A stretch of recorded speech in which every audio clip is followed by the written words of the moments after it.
Hello everyone, welcome our YouTube channel. मैं नवीन आप सभी का स्वागत करता हूं। रेलवे ग्रुप डी की एग्ज़ाम चला हुआ भाई, ठीक है। और डेली हर दिन हर शिफ्ट में ये जो चैप्टर है रासायनिक अभिक्रिया या केमिकल रिएक्शन से डेली एक ना एक क्वेश्चन पूछा जा रहा है भाई, ठीक है। और आओ अब इनको समझें और कैसे इसको हम संतुलित यानी इसको बैलेंस कर सकते हैं बिल्कुल आसान तरीके से। बस 10 मिनट में पूरा कंसेप्ट आप लोगों को समझा दूंगा भाई, ठीक है। तो स्टार्ट करते हैं वीडियो को। तो भाई डेली दो क्वेश्चन पूछे जा रहे हैं। दो क्वेश्चन कैसे पूछे जा रहे हैं भाई? या तो आप लोगों को एक रिएक्शन दे देगा, उसका नाम पूछेगा ये कौन सी रिएक्शन है, या एक रिएक्शन हाफ दे देगा और उसको बैलेंस करना बताएगा भाई कि इसको बैलेंस करके बताओ। तो अपन इस वीडियो में 10 मिनट में दोनों चीज सीखेंगे, उनका नाम भी पता करेंगे कि कौन सी रिएक्शन कैसे क्या होती है और बैलेंस कैसे करते हैं उनको ये भी पता करेंगे, ठीक है। तो स्टार्ट करते हैं वीडियो को। 10th क्लास की एनसीईआरटी का फर्स्ट चैप्टर है, उसी से मैंने सारे क्वेश्चन लिए हैं भाई, ठीक है ना। जैसे मैं बच्चों को पढ़ाता हूं वैसे ही आप लोगों को बताऊंगा, ठीक है। तो स्टार्ट करते हैं वीडियो को। सबसे पहली रिएक्शन, ऐसी अभिक्रिया जिसमें दो या दो से अधिक अभिकारक मिलकर एकल उत्पाद का निर्माण करते हैं उसे संयोजन अभिक्रिया कहते हैं, ठीक है। कॉम्बिनेशन रिएक्शन जिसको बोलते हैं। अब इसका मतलब क्या है भाई? अब इसका मतलब ये है, आप लोगों को देसी भाषा में बताऊं तो आप लोगों को मतलब इसकी डेफिनेशन जो है वो बिल्कुल याद नहीं करनी। अब आप लोग ध्यान से समझो, ये इस तरफ जो होते हैं ना, ये जो तीर का निशान होता है इससे इस साइड के जो होते हैं उत्पाद होते हैं, सॉरी भाई अभिकारक होते हैं, और इस साइड जो होता है वो उत्पाद होता है भाई, ठीक है।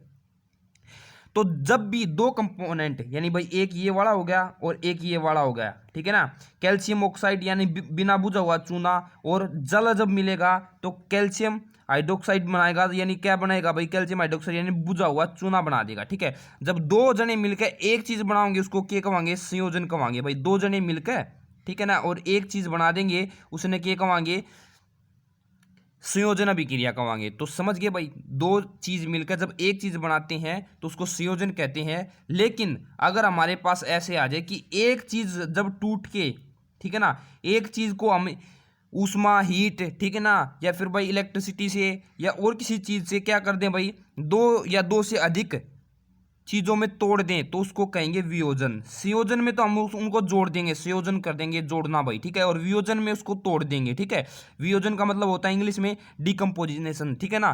तो जब फेरस सल्फेट को जब हमने ऊष्मा दिया, हीट दिया, ठीक है ना, तो ये किस में? फेरस ऑक्साइड में टूट गया भाई। साथ में जो कार्बन डाइऑक्साइड और कार्बन ट्राइऑक्साइड भी आप लोगों को मिलेगी। तो जब दो को हम जोड़ेंगे तो संयोजन, और अब जब एक को तोड़ के दो में बना देंगे तो उसको बोलेंगे वियोजन। और ये क्वेश्चन जो है कि फेरस सल्फेट को जब जल के साथ अभिक्रिया कराया जाता है तो क्या मिलता है, ये क्वेश्चन आप लोगों का पूछ चुका है अभी डी ग्रुप के एग्जाम में। तो हमें फेरस ऑक्साइड मिलता है। तो अगली बार आपसे पूछ सकता है कि जब जल यानी फेरस सल्फेट को, ठीक है ना, फेरस सल्फेट को जब जल के साथ अभिक्रिया कराते हैं तो कौन सी गैस निकलती है? कार्बन डाइऑक्साइड भी निकलती है, और सॉरी भाई सल्फर डाइऑक्साइड भी निकलती है और सल्फर ट्राइऑक्साइड भी निकलती है, ठीक है ना। फेरस ऑक्साइड क्या है भाई? ठोस होता है। तो ये आप लोगों का संयोजन और वियोजन समझ गए। देखो भाई, संयोजन में जब दो चीज यानी एक और एक मिलके क्या बना देंगे? दो बना देंगे, ठीक है। एक और एक मिलके क्या बना देंगे भाई? सॉरी, एक और एक मिलके भाई, दो जने मिलके एक उत्पाद बना देंगे, ठीक है। लेकिन यहाँ पे अगर दो है, दो को तोड़ के हम किस में बना दे? एक और एक में तोड़ दें, ठीक है। इस तरीके से आप याद रख लेना। तो ये तो हो जाएगा संयोजन, ठीक है ना। ये क्या हो जाएगा? संयोजन। और ये जब तोड़ दिया किसी उत्पाद को, ठीक है ना, तो वो हो जाएगा वियोजन। क्या हो जाएगा भाई? वियोजन, ठीक है ना। ये कॉम्बिनेशन रिएक्शन और ये डीकम्पोजिशन रिएक्शन, इस तरह से आप याद कर सकते हो। अब उसके बाद में चलते हैं अगली, विस्थापन अभिक्रिया। इसमें क्या होता है भाई? इसमें जो कम क्रियाशील तत्व होता है वो, मतलब जो अधिक क्रियाशील तत्व होता है वो कम क्रियाशील तत्व को क्या कर देता है? विस्थापित कर देता है, उसका डिस्प्लेसमेंट कर देता है, ठीक है ना। तो इसी को बोलते हैं डिस्प्लेसमेंट रिएक्शन या विस्थापन अभिक्रिया। यानी इसमें क्या होता है भाई? देखो, फिर ये जो फेरस है ये अकेला है, ठीक है ना, और ये क्या है? कॉपर सल्फेट है। तो भाई कॉपर कम रिएक्टिव है एज कंपेयर बाई फेरस, यानी जो लोहा है वो ज्यादा रिएक्टिव है कॉपर से। तो ये कॉपर यानी ये बोलेगा इसको कि भाई तू हटले हट दे, ठीक है ना, मैं आऊंगा तेरी जगह, मैं ज्यादा रिएक्टिव हूं। तो ये फेरस सल्फेट बना देगा भाई, और कॉपर है वो बेचारा अकेला रह जाएगा, ठीक है ना। तो इस तरीके से आप याद कर सकते हो। जब कोई एक ज्यादा क्रियाशील तत्व दूसरे तत्व को हटा दे और उसकी जगह पे खुद आ जाए, ठीक है ना, तो वो अपने और वो जो जो तत्व था कम क्रियाशील वो अलग हो जाए, तो उसमें बोले वो क्या होगा भाई, वो होगा आप लोगों का विस्थापन अभिक्रिया यानी डिस्प्लेसमेंट रिएक्शन। ठीक है, अब मैं आप लोगों को कुछ इसके उदाहरण कराऊंगा, तब आप लोगों को बिल्कुल अच्छे से समझ में आ जाएगा। ठीक है, प्रैक्टिस कराऊंगा आगे। अब भाई आती है द्वि विस्थापन यानी डबल डिस्प्लेसमेंट रिएक्शन। अब इसको कैसे याद रखें, देखो भाई सबसे पहले आप लोगों को कैसे, इसमें क्या होता है भाई, आयनों का आदान प्रदान होता है, ठीक है ना, अभिकारक और उत्पाद के मतलब आयनों का आदान प्रदान होता है। डेफिनेशन आपको याद नहीं रखनी है, आप लोगों को जब रिएक्शन दी जाएगी इस तरीके से, तो उसमें आपको क्या देखना है, ये इसके जो पहले वाला है ना इसके साथ मिल जाता है, और ये इसके पहले वाला इसके साथ मिल जाता है, ठीक है ना। इस तरीके से आप लोग क्या कर सकते हो, अपना देख सकते हो, जैसे इसमें सोडियम कैल्शियम के क्लोरीन के साथ मिल गया तो क्या बना दिया, NaCl मिल गया भाई, ठीक है ना, सोडियम क्लोराइड बना दिया। और इसका जो बेरियम था वो SO4 यानी सल्फेट के साथ मिल गया तो बेरियम सल्फेट मिल गया, ठीक है ना। तो इसको याद कैसे रखोगे, इसका देखो भाई दोबारा से एक बार चेक कर लो, इसको ये हमेशा ही ऐसी होती है, आप लोग बिल्कुल इसको ऐसे ही समझना, ठीक है ना। डबल डिस्प्लेसमेंट रिएक्शन में क्या होता है, इसका जो पहले वाला है इसके लास्ट वाले के साथ मिल जाता है, और इसका ये वाला पहले वाला है ये इसके साथ मिल जाता है, और एक दो अलग अलग कंपोनेंट बना देते हैं, इसी को द्वि विस्थापन अभिक्रिया कहते हैं। तो अच्छे से आप लोग समझ गए होंगे। अब चलते हैं सबसे इंपॉर्टेंट, ठीक है ना, ऑक्सीडेशन अपचयन और उपचयन अभिक्रिया, अपचयन और उपचयन, ठीक है ना। अपचयन में क्या होता है भाई, इसको ऑक्सीडेशन और रिडक्शन बोलते हैं, ठीक है ना, इसको बोलते हैं ऑक्सीडेशन, इसको बोलते हैं रिडक्शन। इसमें इसका मतलब अपचयन में क्या होता है, अपचयन में आप लोगों का एडिंग ऑफ ऑक्सीजन और रिमूविंग ऑफ हाइड्रोजन, ठीक है ना। इसमें तो ऐड करते हैं मतलब ऑक्सीजन को, और इसमें रिमूव करते हैं, ठीक है ना। और इसमें क्या होता है भाई, इसमें रिमूव ऑफ ऑक्सीजन, ठीक है, और एडिंग ऑफ हाइड्रोजन। तो ये तरीके से होता है, इसको समझो। देखो अब जैसे इसमें कॉपर ऑक्साइड है भाई, ठीक है, अब कॉपर ऑक्साइड क्या हो गया, कॉपर ऑक्साइड से क्या हो गया, हट गया, क्या हट गया भाई, ऑक्सीजन हट गया। तो ऑक्सीजन जब हटता है तो वो क्या होता है, अपचयन होता है, ठीक है ना। तो ये अपचयन हो गया। और H2 है, H2 के साथ ऑक्सीजन जुड़ गया, तो ऑक्सीजन जुड़ना क्या होता है, ऑक्सीडेशन होता है, ऑक्सीडेशन को हम बोलते हैं अपचयन, ठीक है ना, अपचयन अभिक्रिया। तो ये है भाई, ठीक है ना। देखो मैं आप लोगों को एग्जांपल के थ्रू समझाता हूँ अच्छे से। अगर मान लो भाई यहाँ पे CuO है, ठीक है, और यहाँ पे बन गया, यहाँ पे हो गया खाली रह गया CuO, यानी ये ऑक्सीजन है वो हट गया। तो ऑक्सीजन का हटना होता है भाई आप लोगों का रिडक्शन, यानी किसी चीज का हटना यानी ऑक्सीजन का हटना, तो रिडक्शन बोलते हैं उसको। और हिंदी में बोलेंगे भाई आप लोगों का अपचयन, क्या बोलेंगे, अपचयन, ठीक है ना, अपचयन, इस तरीके से।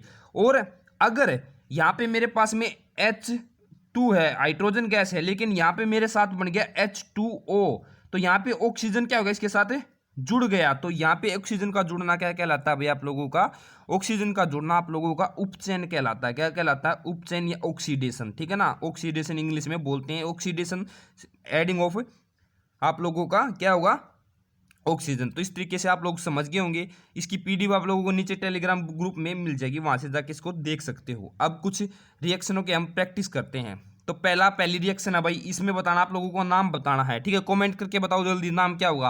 पहली रिएक्शन है H2 प्लस में O, यानी दो जब मिलके क्या बनाते हैं, एक बनाते हैं। तो क्या बताया था मैंने, क्या होगा, जब दो जने मिलके एक चीज बनाएंगे तो संयोजन होगा भाई, इनका क्या होगा, संयोजन, यानी इन्होंने जोड़ कर दिया, ठीक है। उसके बाद में अगली PbNO3, ठीक है ना, ये रिएक्शन देख लो, याद कर लो इनको, ठीक है, पूछे भी गया यहाँ से क्वेश्चन सीधा, ये NCERT की मैंने सीधी उठाई है। तो ये एकल उत्पाद है, एकल क्या है आप लोगों का अभिकारक है, ये टूट के यानी यहाँ पे हीट दे दिया, हीट देने के बाद ये टूट गया दो या दो से अधिक पदार्थों में, ठीक है ना। ये लेड नाइट्राइट का फॉर्मूला होता है भाई, लेड नाइट्राइट टूट गया किसमें, लेड ऑक्साइड में, नाइट्रोजन डाइऑक्साइड में और ऑक्सीजन में। तो इसमें क्या हो गया भाई, एक था और एक टूट के कितने बन गया भाई, दो थे, यानी एक था और एक को तोड़ के फिर कितने में बना दिए, दो में बना दिए, ठीक है ना, दो बना दिए। तो इसमें क्या होगा भाई, वियोजन अभिक्रिया होगी, क्या होगी भाई, वियोजन, यानी भाई आप लोगों की क्या होगी, डिकम्पोजिशन रिएक्शन, ठीक है। अगला क्वेश्चन भाई, फिर इसमें क्या है भाई, इसमें भी ये एक है, ठीक है ना, और एक टूट के किस में बन गया भाई, दो में बन गया। अगर ये दो मिलके ये बनाता, ठीक है ना, ये दो मिलके बनाता तो ये हो जाता, ये नीचे क्या होता भाई, नीचे होता अपना संयोजन, ठीक है ना, क्योंकि दो जने मिलके एक चीज बना रहे हैं। और लेकिन यहाँ पे एक है ये वाला, ठीक है ना, यानी कॉपर क्या भाई आप लोगों का कैल्शियम कार्बोनेट, ठीक है ना, कैल्शियम कार्बोनेट जिसको चूना पत्थर बोलते हैं, संगमरमर का भी फॉर्मूला यही होता है भाई, ठीक है ना। और ये बुझा हुआ चूना बना देता है भाई, तो बिना बुझा हुआ चूना बना देता है। तो उसके साथ में इसने क्या किया भाई, ये भी आप लोगों का क्या हो गया, वियोजन हो गया। क्या होगा भाई, वियोजन, यानी एक टूट के ज्यादा में बन गया भाई, ठीक है ना, वियोजन हो गया। उसके बाद में अगला देखते हैं हम। अब देखो Zn कॉपर सल्फेट, ये मैंने बता भी दिया कि ज्यादा रिएक्शन वाला, मतलब जो ज्यादा रिएक्टिव होगा वो कम रिएक्टिव को क्या कर देगा, डिस्प्लेस कर देगा, ठीक है ना। तो यहाँ पे देखो Zn ने क्या कर दिया, कॉपर को यहाँ पे देखो डिस्प्लेस कर दिया ना, यानी हटा दिया ना, तो ये क्या होगा भाई आप लोगों का विस्थापन, क्या हो गया, विस्थापन अभिक्रिया, ठीक है ना, विस्थापन अभिक्रिया होगी भाई, ठीक है। उसके बाद में यहाँ पे भी देखो पीबी ने, ये कॉपर है, यहाँ पे क्या बन गया, पीबी क्लोराइड बन गया। यहाँ पे क्या था, कॉपर क्लोराइड था, यानी इस कॉपर क्लोराइड को अलग कर दिया, ठीक है ना। तो अलग कर दिया तो क्या होगा भाई, विस्थापन अभिक्रिया होगी ये वाली भी, ठीक है। आया समझ में? तो आशा करता हूँ आप लोगों को समझ में आया होगा। लाइक कर दो भाई साथ में अगर अच्छा लग रहा है तो। अब दो रिएक्शन ये है, ये इंपॉर्टेंट है, यहाँ पे आप लोगों को ऑक्सीडेशन और रिडक्शन अच्छे से समझ में आ जाएगा। पहली बात तो इसमें क्या हो रहा है, देखो भाई, जो ऑक्सीजन है या ZnO है, ठीक है ना, यानी जिंक ऑक्साइड है, जिंक ऑक्साइड है, तो जिंक ऑक्साइड से ऑक्सीजन का क्या हो रहा है भाई, हट रहा है। तो यहाँ पे क्या होगा भाई, रिडक्शन हो गया, क्या होगा, रिडक्शन हो गया, या इसको हम बोलेंगे अपचयन, क्या बोलेंगे, अपचयन, ठीक है ना, यानी ZnO का क्या होगा, अपचयन होगा। और इसके साथ क्या हो रहा है भाई, ऑक्सीजन क्या हो रहा है, ऐड हो रहा है, ठीक है ना। तो ऑक्सीजन ऐड होने का बोलते हैं उपचयन, क्या बोलते हैं, उपचयन, या फिर बोलेंगे ऑक्सीडेशन, ठीक है ना, क्या बोलेंगे, ऑक्सीडेशन। यहाँ से देखो भाई, यहाँ पे क्या हो रहा है भाई, यहाँ पे ऑक्सीजन को हटा दिया गया, तो यहाँ पे रिडक्शन हो रहा है, ठीक है ना। और इसमें क्या हो रहा है भाई, ऑक्सीजन को ऐड कर रखा है, ठीक है ना, ऐड कर रखा है, तो यहाँ पे क्या होगा, ऑक्सीडेशन होगा, ठीक है। ये क्लोराइड अलग से बच गया। तो आप लोग इस तरीके से जो याद कर सकते हो कि जिसमें ऑक्सीडेशन, यानी जो ऑक्सीजन है उसको ऐड करेंगे, उसका जमा होगा, ठीक है ना, तो वो तो अपचयन होगा, उपचयन होगा भाई, ठीक है ना। और जिसमें हटेगा उसमें क्या हो जाएगा, अपचयन हो जाएगा, ठीक है। तो इस प्रकार से थे। तो आशा करता हूँ आप लोगों को समझ में आया होगा। वीडियो को लाइक कर दो अगर अच्छा लग रहा है तो। अब समझेंगे बैलेंस करना भाई, ठीक है ना। और चैनल पे पहली बार हो तो सब्सक्राइब भी जरूर कर देना मेरे भाई, ठीक है। स्टार्ट करते हैं अगली। अच्छा, ये अभी एक क्वेश्चन दे रखा है, ये एनसीईआरटी में है, तो इसको बताओ। FeO3, ठीक है ना, फेरस ऑक्साइड को जब एल्युमिनियम के साथ अभिक्रिया कराया तो एल्युमिनियम ऑक्साइड बन गया भाई, ठीक है ना। तो और इसका फेरस अलग रह गया, तो क्या कौन सी अभिक्रिया है, अभी मैंने बताया कि जब कम क्रियाशील तत्व अधिक क्रियाशील तत्व को, मतलब अधिक क्रियाशील तत्व कम क्रियाशील तत्व को क्या कर देगा, हटा देगा, यानी ज्यादा ताकतवर कम को हटा देता है, तो उस अभिक्रिया को क्या बोलते हैं, उस अभिक्रिया को बोलते हैं विस्थापन अभिक्रिया, क्योंकि उसने हटा दिया। और अगर संयोजन होता तो संयोजन अभिक्रिया में तो क्या होता है, एक और एक मिलके क्या बना देते हैं, एक और एक मिलके एक ही उत्पाद बनाते हैं, ठीक है ना, यानी दो जने मिलके। और इसमें एक जना टूट के कितना में, दो या दो में टूट जाता है भाई, ठीक है ना। आई बात समझ में? तो यह से याद कर सकते हो। वियोजन अभिक्रिया द्रव्य विस्थापन में क्या होता है, आगे वाला पीछे के साथ, पीछे वाला आगे के साथ मिल जाता है, ठीक है। इस प्रकार से आप लोग कर सकते हो। तो आशा करता हूँ समझ में आया होगा। अब करते हैं भाई बैलेंस। तो उससे पहले आप लोगों को कुछ बात समझना चाहिए भाई।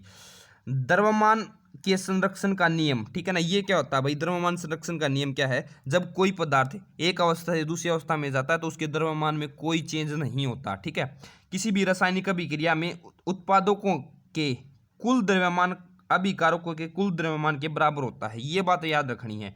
अब जैसे इसमें अगर हम इसको बैलेंस करनी है, हमको ये बैलेंस करना देगा भाई Zn।